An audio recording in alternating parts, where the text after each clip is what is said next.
இப்ப நாம் ஒரு அதிகாரத்தோடு போகிற போது எனக்கு சிவன் என்ன தூக்கி கொடுக்க போகுதானா? இவ்வளவு பேரும் கால் கற்றுக்கொண்டு எத்தனையோ மனுஷியாளர்கள் கீழே இருந்து இறைவனை பார்க்கிறதற்கு தவம் இருந்து கொண்டிருக்கிறார்கள். நாம் ஒரு அதிகாரத்தை பயன்படுத்தி அந்த மூலஸ்தானத்துக்கு சென்று இறைவனை பார்ப்பதனால் எந்த பலனும் இல்லை என்பதை நான் உணர்ந்து கொண்டு நான் அதற்கு பிறகு நான் கோபுர தரிசனம் அப்படியே காவிய கிரிவலம் வந்துட்டு போவேன். ஏனென்றால் கிரிவலம் என்பது ஒரு புனிதமானது, அது உன்னதமானது. நீங்கள் எல்லோரும் பாவச்செயலை செய்கின்றீர்கள். கிரிவலத்தை சுற்றி நீங்கள் சிவனுக்கு மேலேயே குப்பியை போடுவது மாதிரி இருக்கின்றது. ஏனென்றால் உங்களோட வாழ்க்கையிலே மாசத்திலே ஒரு தடவை வருகிறது பௌர்ணமி. நீங்கள் அன்றைய நேரம் ஒரு அமைதியான முறையிலே இறை உணர்வோடு உங்களுக்கு இஷ்ட தெய்வத்தையை நோக்கி நாம வழிபாட்டோடு செல்ல வேண்டும்.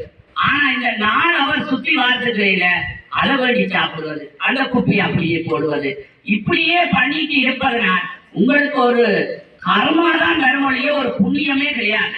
ஏனென்றால் இறைவனுடைய இடத்திலே எங்களுடைய வயலை காய போட்டு இறைவனே கெதி, அந்த பரம்பொருளே கெதி என்று நாம் அந்த நாமத்தை சொல்லிக் கொண்டு போகின்ற போதுதான் இறை ஆனந்தத்தை அடைய முடியும். ஆனவழியால் இன்று பார்த்தீங்கள் என்றால் அந்த கிரிவலம் பாதை முழுக்க அடுத்த நாள் பார்த்தால் இந்த அளவுக்கு குப்பை இருக்கின்றது. அப்ப நீங்க கர்ம செயலை செய்ய வருகிறீர்கள். ஆனவழியால் ஒன்று நோக்கு இறைவனை நோக்கி செல்ல வேண்டும் என்றால் சித்தர்கள் ஜோகிகள் எவ்வளவு துன்பங்கள் துயரத்துக்கு மேலேதான் இறைவனை அடைய முடிந்தது. ஆனபடியால் உங்களுடைய அந்த 4 மணித்தியாலம் இந்த உணவை கட்டுப்படுத்தி இந்த வாயை கட்டுப்படுத்தி இறைவனுடைய நாமத்தோடு செல்ல வேண்டும். ஒருவன் டெலிபோன் பேசுகிறான், ஒருவன் சாப்பிட்டு கொண்டு போகின்றான். ஆனபடியால் அந்த நிலையிலே இறைவனை அடைய முடியாது.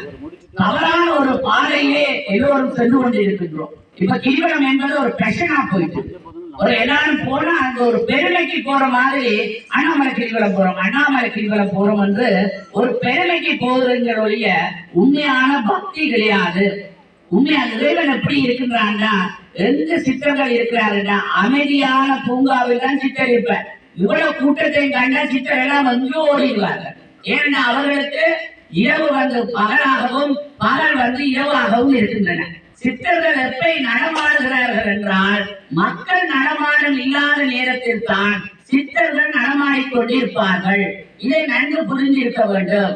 நீங்கள் ஒரே கூட்டமா போனா எந்த சித்தரையும் உங்களுக்கு ஆசையும் கிடையாது, எந்த சித்தருடைய திருவருளும் கிடையாது என்பதை நன்கு உணர்ந்து கொண்டு இறைவனுடைய சிந்தனையை அடைய வேண்டும் என்றால் நீங்கள் முதல் ஒரு பேசிக் தெரிய வேண்டும். அந்த பேசிக் இருந்தால்தான் நாம் ஆன்மீக பாதையிலே செல்லக்கூடியதாக இருக்கும். எல்லோரும் விபூதியும் சந்தனமும் குங்குமமும் இவர்களால் இன்று எல்லாரும் நினைத்துக் கொண்டு இருக்கின்றீர்கள். அதை முதல் தவித்துக் கொள்ளுங்கள். முதல் நீங்கள் சமய தீட்சை பெற்றுக் கொள்ளுங்கள். முறைப்படி 7 வயதிலே ஒரு சமய தீட்சை பெற்றால்தான் நீங்கள் இந்துவாக முடியும். ஆனவழியால் நீங்கள் இந்துவாக வேண்டும் என்றால் நீங்கள் ஒரு கிறிஸ்தவன் ஞானஸ்தானம் பெறுகிறார், முஸ்லிம் அவர்கள்